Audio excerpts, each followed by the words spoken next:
So today we'll study about a new topic. This is your lecture number 26 on advanced manufacturing,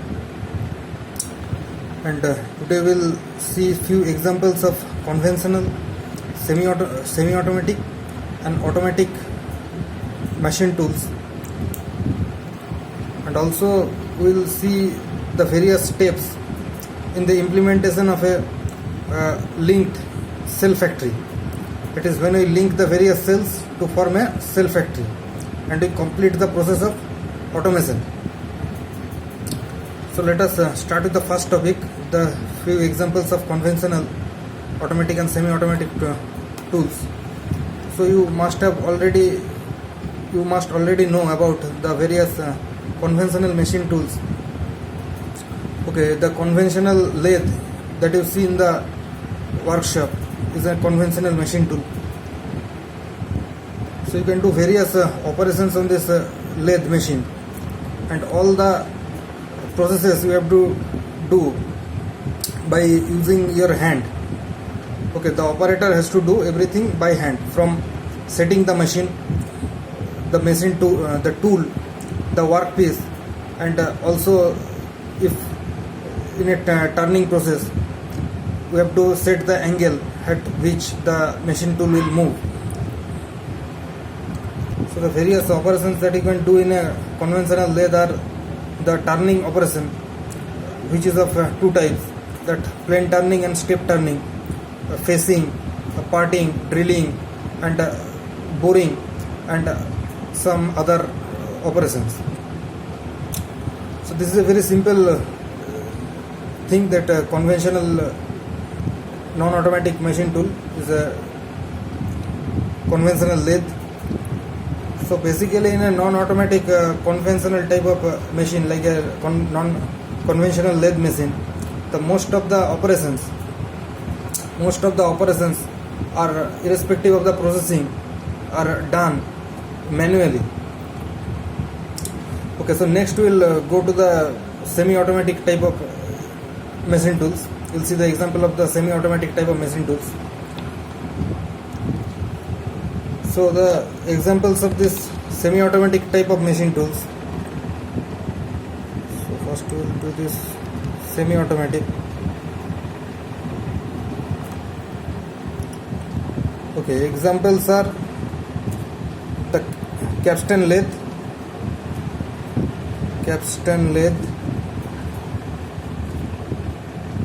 okay, then there is this turret lathe. You must have heard about these things in your workshop. Then this multiple spindle turret lathe.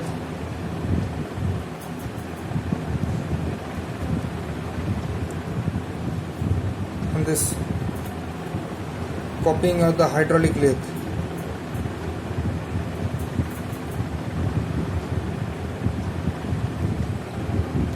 So now these characteristic features of this type of lathes is that the major operations, the major motions, auxiliary motions, and the handling operations like feeding, okay, speed changing, and this tool changing are done quickly and consistently with less amount of human involvement.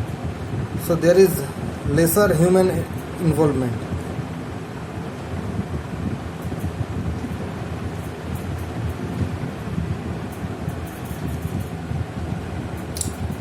Okay, and then these operators who operate this type of machines, they need lesser skill and put less effort and attention.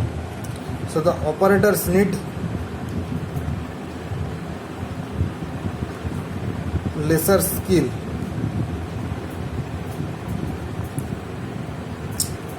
Okay, then another feature of this type of machines is that this is suitable for batch production or small lot production. So suitable for batch and or a small lot production.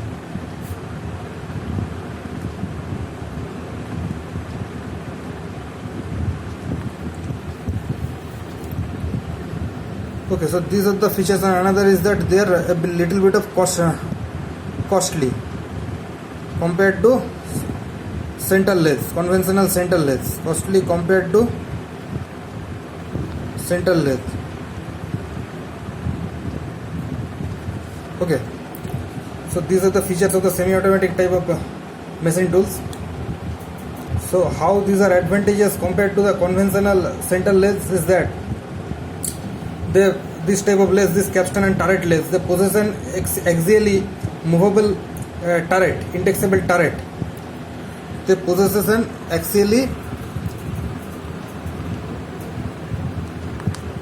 axially movable indexable turret. Okay, so advantages is that these are the advantages, and they can hold a large number of cutting tools up to 4 in the indexable tool post, and one on the front slide, the other on the rear slide, and up to 6 in the turret if it is the hexagonal arrangement. Okay, so this is another advantage is that they are more productive for quick engagement and overlapped functioning of the tools. So more productive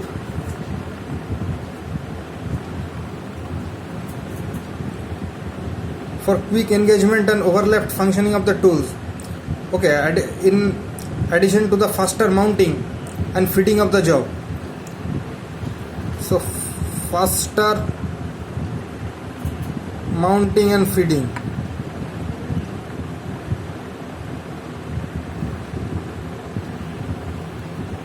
Okay, so these are the advantages of this lathe. So see, this is the pictorial view of this turret lathe. You can see over here, it actually looks like this. So see over here, this is a schematic configuration of the capstan lathe. Okay.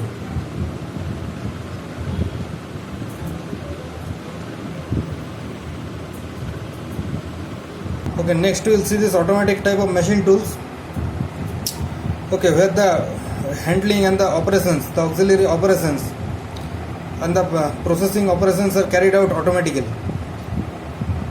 The examples of this type of machines are this automatic cutting of lathe,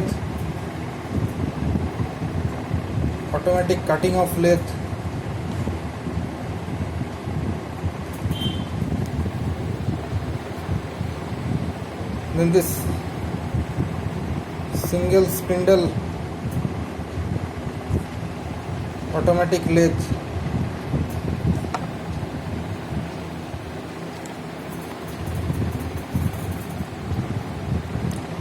then this Swiss type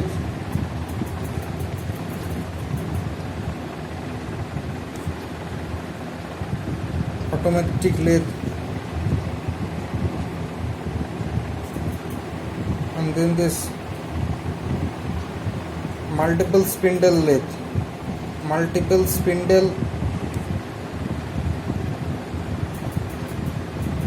automatic lathe.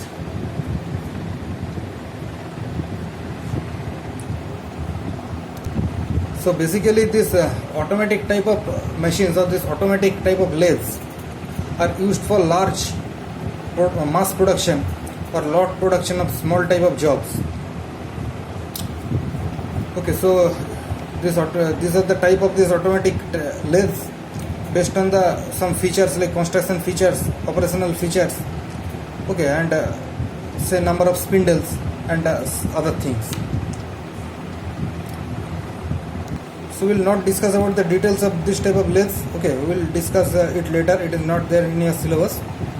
So I will only show you the figures, the pictures of this type of lathes. So see over here, this is a single spindle automatic lathe. Okay. So this type of single spindle lathes, automatic lathes, are used for the mass production of small, say, fasteners, bolts, screws, okay, bushings, pins, etc. Next we will see the Swiss type spindle, Swiss type automatic lathes. Okay, so this is the schematic diagram of the Swiss type automatic lathe. Okay, you can see over here.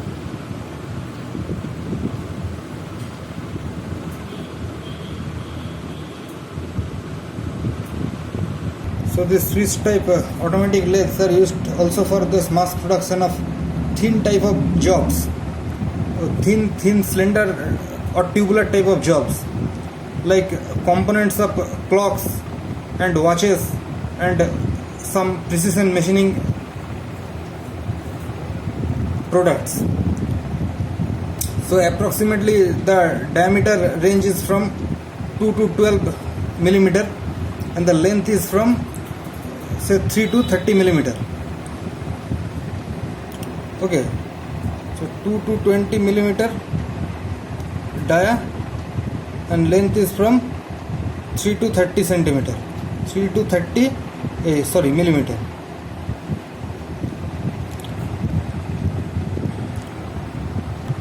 And next this multiple spindle type of automatic lathes. These are used for more increase in the production of the small type of jobs.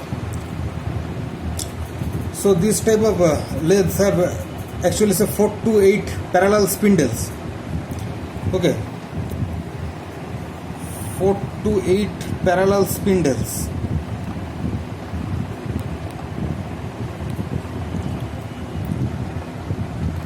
So the some basic characteristics of this type of lathes is that they are mostly of horizontal type,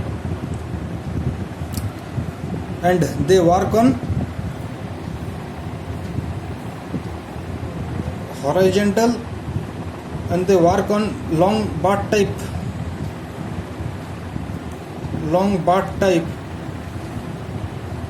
or tubular banks.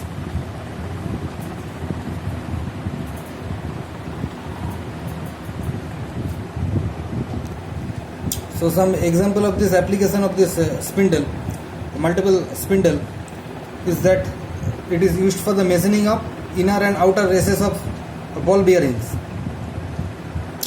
Okay, so these are one of the examples. So this is all about the type of automatic, semi-automatic and conventional machine tools. So you have already studied about the type of cells that are used in a factory.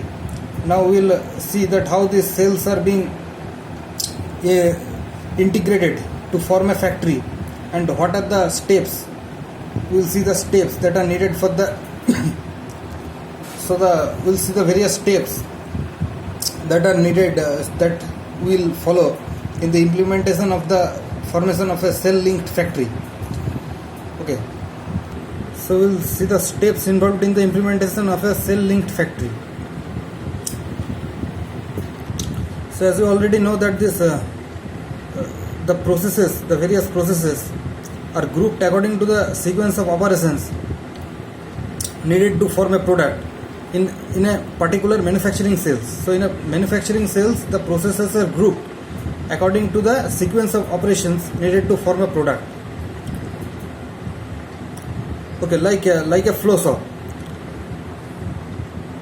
So you already know that what are the benefits of forming these cells and how these cells are being formed, they are being designed. I have already discussed in earlier classes. So the first step will be about understanding the conditions,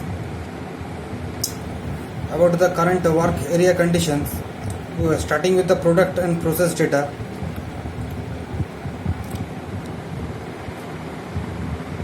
Understand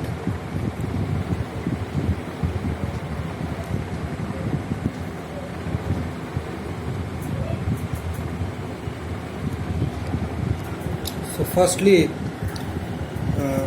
you need to make the product and the process, collect the product and the process data, and the next step is to measure the time elements,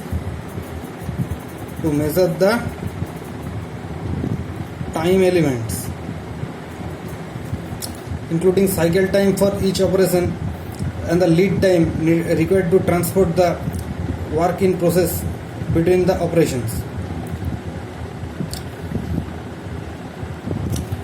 Then we have to also find out this takt time, or the number of units each operation can produce in a given time.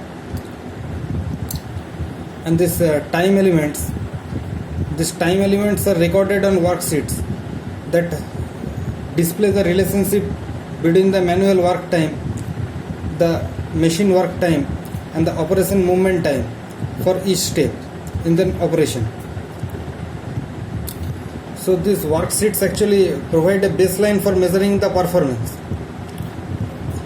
okay, in a cellular flow process. So to enable the conversion, it is necessary to evaluate the machines, equipment and the workstations for movability and adaptability, and then develop the conversion plan.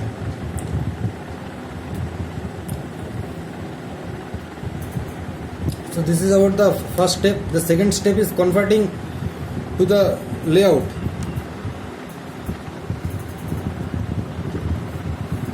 Step 2 is converting to process layout.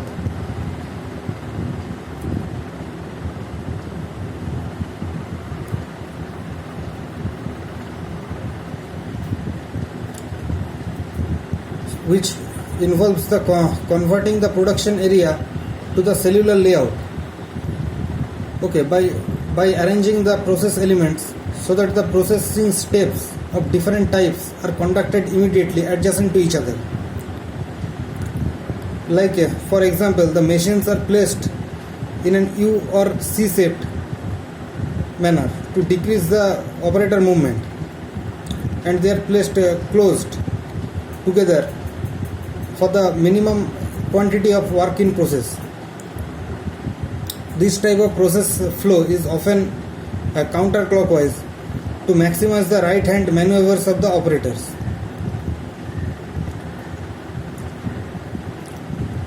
Okay, and these several techniques are being used nowadays to facilitate the layout design. Some examples that this SMED, or the single minute exchange of die, okay, which enables the organization to quickly convert a machine or a process to produce a different product type. A single cell and a set of tools can therefore produce a variety of products without time consuming equipment, a changeover and startup associated time for large batch processes. Okay, so this enables the organization to respond to the changes in customer demand. So this is this SMED, single minute exchange of die.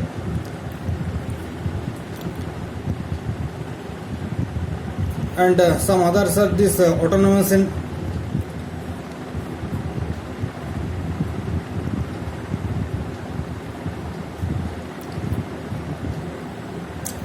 which is the transfer of human intelligence to the automated machinery, so that machines are able to stop, start and load automatically.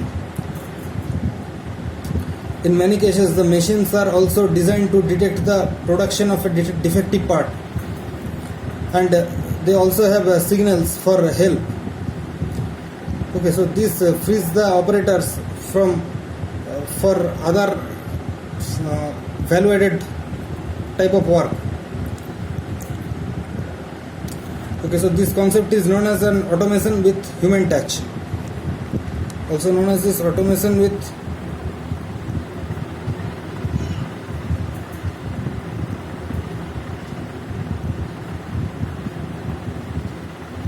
human touch.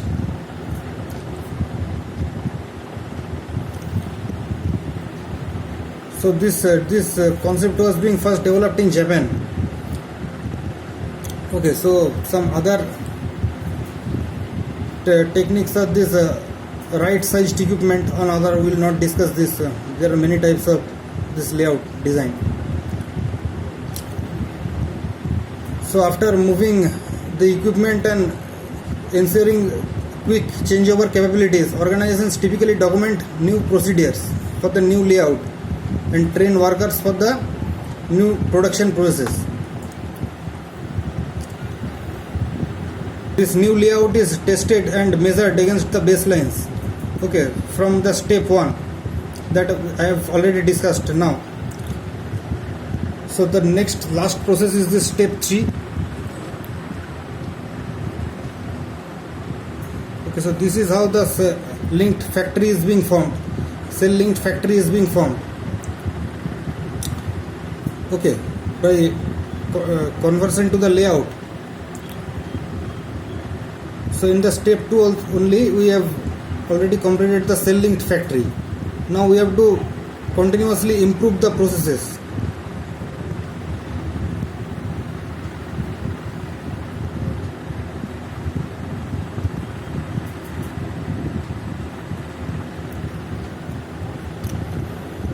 Okay, so this step involves the fine tuning of all aspects of the operation for further improvement in the production time, quality and costs. Okay, so continuous some common examples are this Kaizen, total productive maintenance TPM, and this Six Sigma. These are the commonly used tools, improvement tools for reducing equipment related losses such as downtime, speed reduction and defects by stabilizing and improving equipment conditions.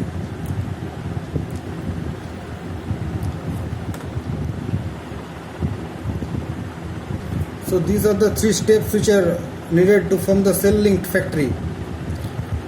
Okay, and also for its improvement. So this is all for today's class. Okay, thank you.